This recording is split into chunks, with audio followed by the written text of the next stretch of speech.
Hey guys, it's Lynn. Good morning. Well, it's morning still. No, yeah, by 1 minute to noon at the moment, right here in the Netherlands. I hadn't been on all week, last week, and I had one of those phases also where, well, I wasn't super fit, and there were a couple of things, and I was busy and all that stuff, which can happen. But I also had one of those phases where I sort of kind of stopped believing in my YouTube endeavor completely, which is temporary. I mean, that sometimes I just get the blues, over YouTube and the type of content I'm supposed to be making, or if at all, and or if it's any use and things like that. I just get in my own way basically, and if I just don't pay any attention to it, it tends to that my YouTube vibe tends to reassert itself all fine, after a couple of days. But there were other things, and some of them, so there's going to be a witchy check-in, that is. Hi, welcome. If you're new here, welcome to the general weirdness and chaos and all that. I tend to do these witchy check-ins once in a while, couple of weeks, months, so as to sort of give you what my personal state of affairs is like a vlog, in the context of my Tumo practice, partly, but also surrounding that, there's a couple of other things that may be important, things that may be realizations or inner child work or cards or any of that kind of stuff, Hence the general term witchy check-in, which just means I talk about whatever is just foremost in my brain at the moment, So I still have a bit of coffee left. I have a bit of hot water left here. I also wanted to show you my very funny sewing project that I got underway. So this is a kind of a sexy shirt that I bought. You can see the lace like that. It was a large size, okay, in the shop. It contained in the shop this fabric, back and front only. So the pink bits that you see here on the sides, I added myself. It's very funny to me. I also am in the process of adding this sort of a band at the bottom, which is from an old skirt that's very lacy, and I think the result will be very cute. That's still pinned on, so I'm just going to drop it here and leave it like that. I am sewing this by hand because it's very stretchy fabric, and I don't really, I mean, my sewing machine has had a checkup last year, somewhere in the autumn, and it's really fine. I probably should be able to have done this all on the machine just as easily, but let me show you my stitches because they're not pretty. They're not particularly super pretty at all. This is what I did by hand. This is also very stretchy. So I used fairly thick cotton thread to do a set of there's names for those stitches types, that I don't know in English. So sorry about that. I don't even know how to look them up. So maybe you know the names of the stitches that I'm showing here, and then you can tell us in the comments, please. That would be awesome. So there's a running stitch. That's a actual term right there at the bottom here. So that just defines where the two fabrics meet, right? And I just do 4 or 5 running stitches and then a back stitch like so as to keep the thing from sliding around completely, so to fix it a bit more in place. And then there's this other type of stitch that you may be able to see what it's like. It looks like M's, letter M's, like that. You make a loop and you sort of tie the loop back in with the next one each time. So like that. I learned this from my mama all of nearly 50 years ago, which is kind of frightening to think of. I had a lot of fun doing this. And I sort of, that's why I'm talking about this, because funny project, and I'll be wearing that in the tent on our camping holiday in August, you know, in France, because yo, I love it. But the fun bit really is in the sewing for me. And here's why this is particularly exciting for me to be working on. I have always done sewing, like, have I got any examples right here? I've always made bags, okay? I made different types of bags. Here's one, for example, that has sort of a sugar skull fabric on the outside and weird, you know, bands like that. You can carry it in. It's for my big ass spread cloth that I also sewed at one point, which just looks like this. It's got two types of like curtain fabrics, really tough, very sturdy. This I use to draw cards on, especially outside, when I'm outside, you know. Stuff like that. It's got funny lining with passion flower motifs. I always buy fabrics. Always buy fabrics. Now I know why, okay? So I've got more. I've done knitting also occasionally. I do spinning. I've got all sorts of crafty. My hands are always up to something, you know. I've got another bag here which may be fun to show. It's a lot older. This contains all sorts of witchy kit, and it goes, let me see, that's the back of it, bottles and mushroom kit, dried mushroom products and things like that. Black velvet, silk on the inside, you know, synthetic, very synthetic, fake fur with colors in. This just came like this, you know, with these colors in like that, and different types of lining. I've always enjoyed making this kind of stuff. It tended to be bags only and small kinds of items that I can sort of plan ahead and see what it is that's going to be needed, and the level of workmanship, which I don't have, okay? I am only in this for the fun, and for some reason, I can't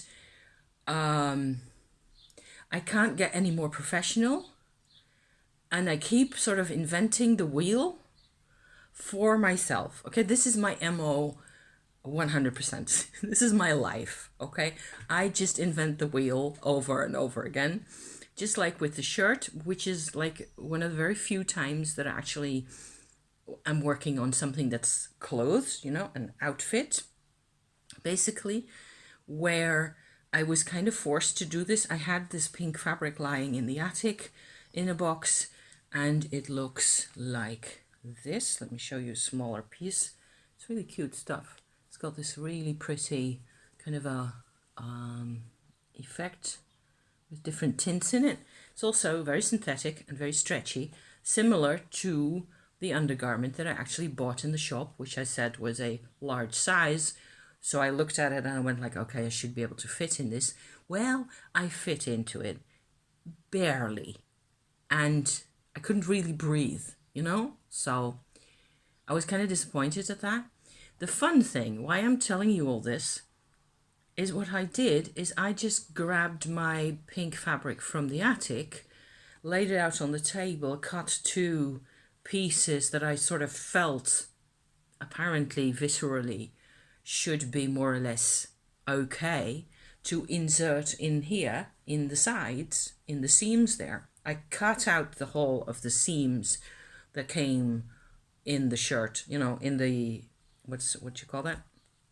Little dress like that, from the factory. I just cut out the seams because they were locked very tight, you know, just like that stuff gets done in factories in India, China, somewhere horrible, with, you know, little kids trying to do that kind of work for no money at all. I hate it.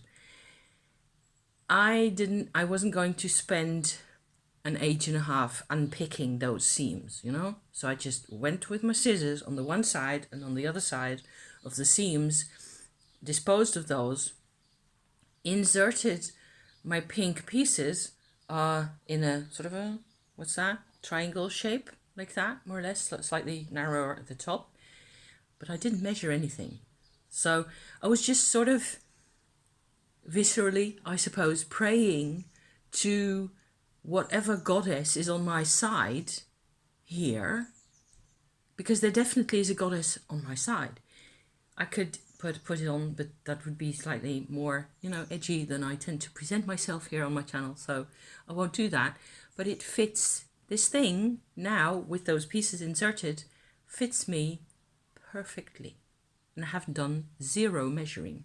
So, and I was going all the time, I was going with my stitches, and I was going, I was enjoying myself sewing, and just generally, this is how I've always worked. It's how I've worked for my bags and all my other things, the bits and bobs and pieces. And there's like another example of something that I've really enjoyed making. Let me see whether I can show you this. Okay, this is really how far back things can go. There's another bag that I made that I don't use as much as I would like, although it's quite a nice bag really. It is okay to just bring your journal and maybe a tarot deck and just a, what the hell is in there? Excusez-moi. There's my rose quartz egg in here, which is another goodie, like so. Okay, the only egg. That's an awesome thing. And a handkerchief. That was what went bang just now. Otherwise it's empty. It's got the same fake fur stuff here. All this is fairly recent. The blanket I actually sort of salvaged from a box of goods that came from India back in the day. But there is this piece of fabric on the back here. This is completely vintage. I have owned this piece of fabric actually sewn onto a piece of cardboard, which makes no sense, as a kind of a pocket. I remember now, for as long as I can remember, maybe all of 50 years. This is vintage 60s, early 60s kind of fabric. It's just very basic cotton. I've no idea where it came from. The other thing that's funny here is that I've got these little, let me see whether I can show you that properly somewhere. Well, there's a band here that's knitted. This is actually knitted sheep's wool, like so. And the band goes like this with cotton fabrics inside and out, all done by hand, blah, blah, blah, and so on. And I've got all these little, can you see those? Little rectangular tags. It's just plain sentimental. Back in the day, when I was 13, 14 years old, I used to live with my mum in France, in Alsace, in the east, northeast of the country of France. And we used to, there's another 3 of those, go to the laundrette, to the laundromat, with a bag of laundry, maybe once every 2 weeks or so, in town, which meant bringing a bin liner with your laundry on a little trolley by bus. This took a whole afternoon, and we went together, my mum and I, to the laundromat, put the machine, the stuff in the machine, put the coins in and all the rest of it, and somehow, I suppose my mum also got like sheets and stuff done there at the same place, I suppose. I don't even really remember. The sheets and other larger gear that you couldn't wash by hand yourself, that's what came back with these tags. So they identified your stuff back in the day. This is like 1984 or so that I'm talking about. So it's a long time ago. With those tags. And I've always kept those tags because they're, it's a memory. It's one of the very rare few things that I have that are like a physical connection to a particular period in time. I've always been obsessed with things like that in my life, and I sewed those on here by hand, and I see now that one of these is actually coming off, so I really should stick it back on. They have like letter codes and things. It says C20 or C85. I don't know. I've never seen these anywhere else afterwards. But I kept the tags and I sewed them onto my, journal bag. It's probably also going to come along on holiday together with the skull thing over here for the spread cloth and the deck and all that. I've had a very special, how can I put this, very personal kind of relationship with sewing by hand. And machine sewing sort of complements that in a way. But it never really replaces the things you can do by hand. And more, as I sort of apparently grow into my life, which is what's happening here, which is why I'm also trying to communicate here, I appreciate these aspects and how do you put that? The techniques, the efficiency to a certain extent, the love for the job, the way that you can get things done, the way you can get things fixed.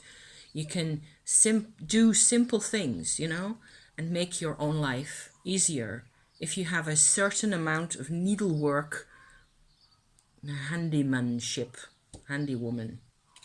It's handy, So the fun thing is that I recently bought, there's another example of the same kind of weirdness, okay? I just think they're really funny. I don't know how long they will last for, but they're really funny. This is my enchanted tarot that I got recently, maybe a month ago or so. I trimmed the deck the whole the way down. I know which card is which by now, and I use the book as well, and it's a completely fulfilling experience from the Ace of Swords to the Ace of Wands, like so. It's got all these really special kinds of fabric juxtapositions in it, and I have enjoyed working with this deck so much. It doesn't even make any sense. At least it makes a lot of sense to me, and it feels like reintegrating bits of my life, like those silly little tags on the bag from the laundromat. It fits in, and it is a part of my life that I can just sort of feel everything, what used to be fragments and the fragmented islands, and most of them were in the past, and I couldn't use them. Now I can actually work with that stuff, and look and behold what happens. I buy a shirt that doesn't fit me. I cut 2 pieces, more or less blindfolded, and just sew them in, and the result fits me perfectly.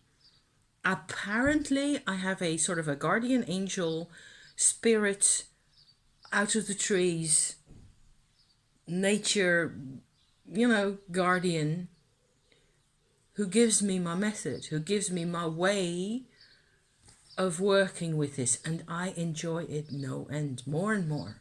I'm enjoying being able to do this kind of stuff. I'm getting more confident also as a result, and I bought pattern paper, which I've never done in my life, because I have a fabric lying upstairs that I'd like to, turn into a new pair of, like leggings. It's also very stretchy fabric. It's a bit thicker than these kinds, I should be able to, so what I did is I took apart an old set of leggings that fit me really well, and that was kaput, they were damaged, and they just, I can't wear them anymore. I just took apart the 4 pieces, back 2 on the front and 2 on the back side, and those are going to go, one of each, one front, one back is going to go on the pattern paper. And then once I've cut those, I can make my own pants forever, which is something I never had the patience to do. So from the whole sewing adventure, I'm going to take you now, if you let me, into the next part of my witchy business here. There's a couple more things I want to talk to you about, because I think it's really worthwhile. At least for me, it has been an extraordinary eye-opener. Let me try to explain. What happened basically is that last Tuesday, so today is Monday, which I didn't say earlier, is it the 11th or the 12th or something like that of July 2022? Last Tuesday morning over here, I think early morning, 7 o'clock or something. Mars, the planet, actually sort of transitioned from Aries, where it had been for a long time, for 6 weeks, into Taurus. Okay? I think this affects everybody because Mars is more of a big deal in the sky, in our lives, in the influence in society, in our, the way we feel and so on, than we would assume, maybe because you don't see it. I was actually completely miserable with myself over Wednesday, Thursday, Friday after the transition, until I looked again at my astrological website that I use to check up on positions for the moon and stuff like that, which tends to be what I normally do all the time. Where's the moon at? Is that doing anything in particular for my birth chart and so on? Does that trigger anything in particular? Is there any resonance? Then I know what it is that I'm dealing with. There was actually, at the moment that I looked it up on Friday, I think, I finally went back to astrology because I couldn't get myself happy, whatever you want to call it, aligned. I'd had my period. I'd been, doing a bit much. It had been a bit busy. I also had other things I was enjoying. I was doing other sewing jobs even. I was rescuing old skirts and an old pair of jeans that really fits me really well, but the elastic band needed to be replaced. Stuff like that, where you needed to undo seams, and I was undoing seams for, days on end. Normally something I wouldn't mind at all doing. I would even enjoy doing with the music or a vlog or somebody's deck review or something on YouTube, excellent kind of job to be doing. So I wasn't like having to work really hard on something I didn't enjoy or anything at all. But I could feel that I wasn't aligned. I was feeling like there were parts of me that were sort of needing attention or pulling me this way, pulling me the other way. I just couldn't figure it out until Friday, when I realized, and that was probably when also I saw that the moon was actually opposite this Mars position. And here it comes.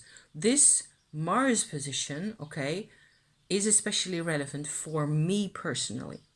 So this may happen if you have your birth chart and your parents' birth charts, okay, or somebody else who's been really important in your life, and the chart for now. So that makes for 3 different charts. There may be connections there that actually have a lot to do with how you are doing in your life. For me, it was like major. And each time after sort of Friday afternoon and Saturday and so on afterwards until now, I went back to this realization, like, okay, Mars has gone to Taurus. There's a huge difference in how it expresses itself, how the Mars energy sort of develops in the world, and between the Aries kind of a situation where it's all tempo and pushy and very in your face, very immediate. Everything has to be done now, right away, get a move on the whole time. It's very pushy. To the Taurus energy, where it's much more patient. It's fine to be coming back to projects, to be working on something longer term, like those endless long seams that I've been working on for my shirt here, my dress. It's an energy that works much better for me anyway. It's much less emotional. But the big deal really is that my parents, in their birth charts, both of them, have Mars, Uranus, and Sun at the exact edge between Aries and Taurus, right?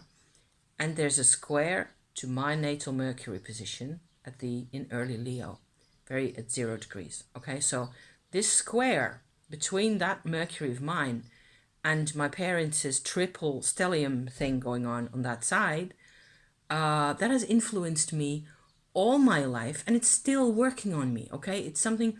And my parents' Mars in that stellium, in the 3 of them, is still in Aries at, I believe, 27.5 and 28 degrees respectively for either of them, They had a very similar birth chart, my parents, which is another creepy thing. If you haven't heard me talk about that, they were born 2 days apart, my parents. Really 2 days. So the 20th and the 22nd of April, 1934.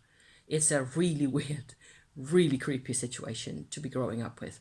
And they divorced, and they had a total mess of it, and it just was drama no end, you know? Certainly with Mars and Uranus and Sun conjunct, you can imagine, if they're slightly into astro, you can imagine what a mess it has been. It has been that kind of a mess all the time. So I'm part of that mess and also not.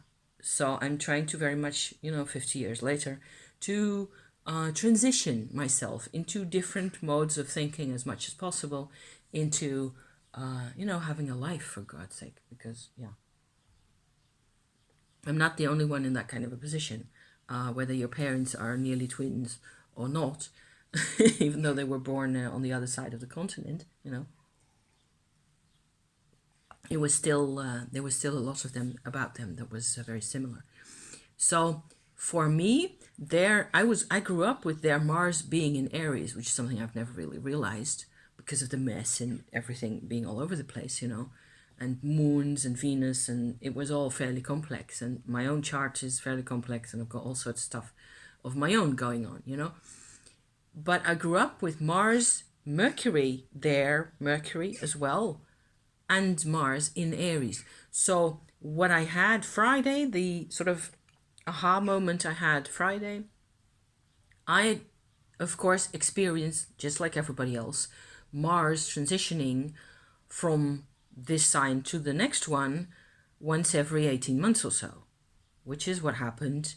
The last time this same transition happened was in January of 2021. So that's 18 months ago, right? So I still want to go back to my journal from that time to see whether anything special happened, but it was in the middle of lockdown and pandemic times and craziness. So I don't believe that I'm going to be able to find the same kind of a moment that I had on Friday, where it went suddenly from a sort of a how do you call that, compulsion that I've been surrounded with, a constant compulsion towards ambition, towards whatever they thought they were achieving at the time. I'm not too impressed about that, because career-wise it was more or less a total flop, I come into territory with Mars into Taurus. I come into territory that is sort of, in my mind, in my emotional, psychological makeup, it registers as something that isn't allowed. I translate, if you like, into this is a kind of energy that isn't allowed. There's no permission to sort of stand down the compulsiveness, the obsessiveness, the pushiness. Just to completely let it go is not allowed, because that's my context that I grew up with. See? So it's a bit complex, but it's really worth checking for yourself if there's moments like that. And this energy transition for me, it sort of grew into this whole new awareness for me, like, okay, so I can actually sit and sew my things, which I'm enjoying hugely, and I contribute to my life in this way, in all sorts of ways, by making my own clothes or by making stuff that I need or whatever, and everything that has to do with, especially with actively doing things. So whether it is going with my husband on client runs, or other, stuff like that, getting stuff for the house, or everything has slowed the way down. But it's still an energy that's way available for me. And I can, plan ahead much more and get things organized much more. So I'm looking forward to checking in with Mars in the coming months. Each time Mars goes to a new sign, there will be retrograde periods, of course, where it just doubles back on itself and it just goes like this for a bit, and then redoes the whole thing. I'm going to keep my eye on Mars the coming times, because I want to know what it's doing to, so yeah. So that was one other important point. Am I half an hour in? Good Lord, yes. I have one more point, and it's important for me personally, really important, and it has to do with the chaos of the old days, and it sort of illustrates more this whole chaotic side that I come from, that I'm trying to sort of sew together, patch back together, if you like. And this is slightly longer ago. It's 10 days ago that we had an interaction with a client of my husband's that wasn't going too well. She had reasons to, not be happy with the work that had been done, and there were things that she'd done herself that she'd messed up, and there were other reasons why she was kind of, overdoing it herself. And so, yeah, she was a bit nastier than normal. This is normally a really friendly client that my husband and I visit regularly, and there's never been this kind of an issue with her. So I noticed later, I looked up her birth chart, which my husband supplied the birth date for, which I don't normally have because clients are out of my purview, so to speak. In this case, I really went ahead and looked up her birth chart, and it turned out that she was also an April girl. Her son is very close to the position that my mum's son was in, and there were a couple of other sort of crossover things that were the same or similar to, which means that her angry reaction, that sort of, she reacted badly to me as well, even though I have no responsibility in the matter that she was dealing with at all. But she was just generally so pissed off and so upset that she just blew steam off in every direction, and that included towards me as well. So after trying to sort of alleviate the pain or pacify the situation a bit, I just walked out and left my husband to deal, with the situation and sort it out for her, which he did, and they sorted it out just fine. I left, and we met up. My husband and I met up again about an hour and a half or so later in town. We had a cup of tea, and we sat a bit, and then afterwards we drove just for a short, little run towards the German border, actually, on that side, in the direction of the German border, which is, you get from the Netherlands, where it's all flat, you get sort of the rivers at the southeast side of the country, and then it gets hilly just a bit, You get an immediate sensation of being in Germany, even though you're not really in Germany yet, but it's close, It's like 20 kilometers in either direction. So, but geographically and in terms of atmosphere and what it looks like, it was a gorgeous, beautiful day with lots of sunshine. And we crossed the river in a ferry boat with our car, and then you just drove around just a couple of miles. It was really tiny. But I realized, and this was like this major moment for me, I realized that this has happened to me 100 times, where I was really distraught myself and sort of felt attacked nearly because somebody was angry at me, which I had nothing to do with, which was also my normal MO, because I was always held responsible by my mother, for things that I couldn't do anything about. Turmoil, drama, being upset, crying, actually, really. I didn't have that level of an intense reaction at that time, this day, but it was close, and I was upset, and I was distressed. And then I came in this hilly, different countryside. There's this ruins of an old country house there with a moat even, and behind that there's a golf court, a huge golf area, and forests and lanes with trees, and it's really gorgeous. So we went for a walk there. We parked a car and we looked around, and we walked for about an hour or so, and then came back to the car. And by that time, I was completely sort of in awe of the situation that I grew up with, which was endless drama, deep, painful, personal drama of being in a relationship with my mother only, basically, where I got blamed for a lot of stuff that wasn't my doing ever. Also the 0.7% that was actually my doing. It wasn't fair to blame me for the other 99.3% of things that were wrong in her life, but it just came out of her, I don't blame her for the way she reacted, really, but it sucked for both of us, all of it. And then also transitioning, if you're still with me, from this kind of a drama, painful,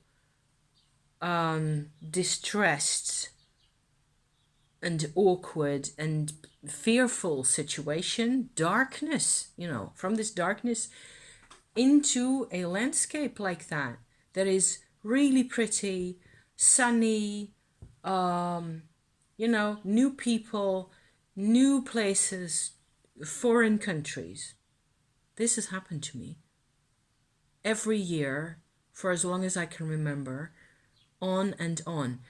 And so what it came to mean, it came moving to a different country or traveling to a different country, traveling places, having new surroundings has become charged for me with a sense of deep psychological relief.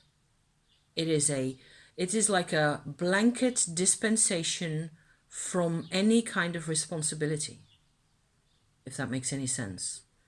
I get absolved. If I travel to Luxembourg, which I will be doing somewhere soon, seeing the streets that I don't know, the hills that I don't know, the views that I'm not familiar with, the unfamiliar creates a sense of absolution and relief and a total reset in my emotional life. So that's, to some extent, it sounds kind of cool, I think. It feels kind of cool. If it doesn't feel negative or bad, but you do not get to process your old emotions because they're gone. I have Moon in Aries, which probably supports how I have gone through these things, It has saved my life, I think. Each time I could just sort of delete my old life, go to a new situation, a new place, and my mom and I have moved house 20 times or so. And there were hotels, endless numbers of hotels in different towns, in cities, everywhere, in London, in Paris, in Madrid, and whatever else, in Switzerland, in Italy. We've been all over. Most of it was Western Europe, so it wasn't like that crazy. But this is how expats also, I think, tend to get to live. You delete, to some extent, the life that you had, the connections that you had, the obligations that you had, the self-image, the self-defined self-definition that you had gets deleted each time, again and again and again and again. You see?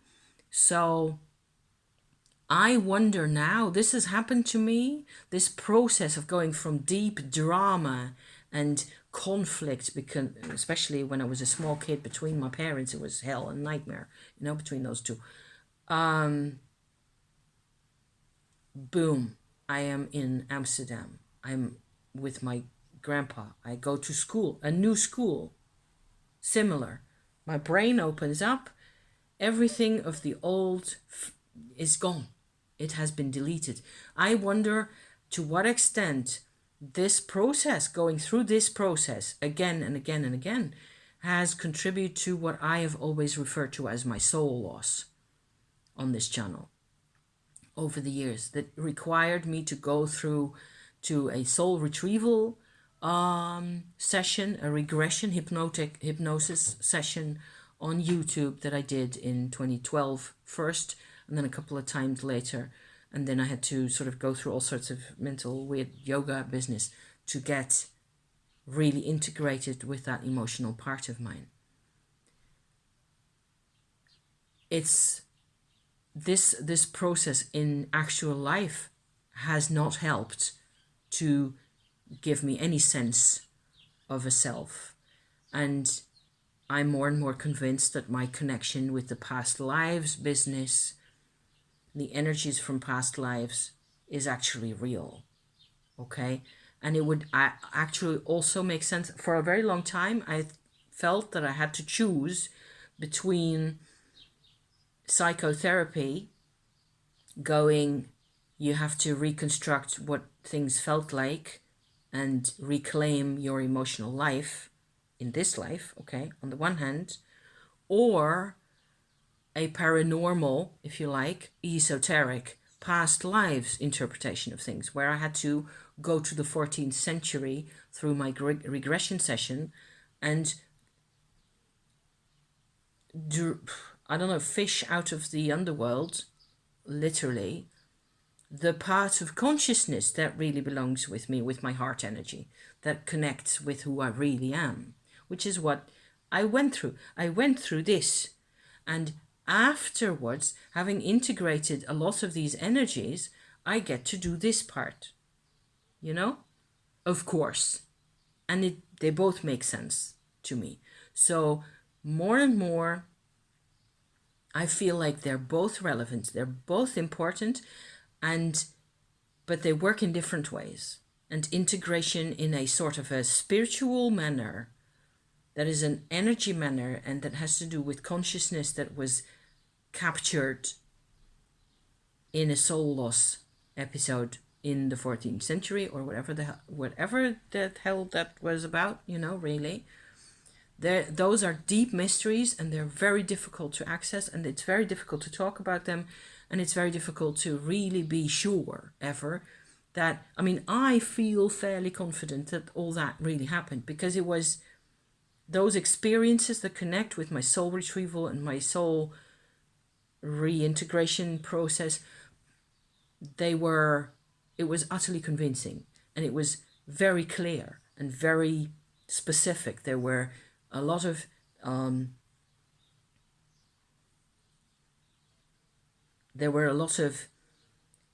there was a lot of meaning that happened on different levels. It's about meaning a lot more than it is about emotion. Emotion happens on the psychological, analytical side, and the self-care and the inner child side, this side in here in this life. But the other side exists as well. And they, of course, complement each other. So that's how I look at it now. Okay? So, 3/4 of an hour. That's enough, don't you think?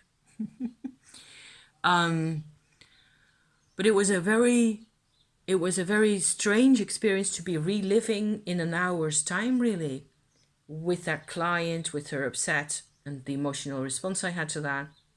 And then going to this different pretty countryside, I sort of re-experienced what my life had been like in an hour's time, over and over. It just came to me.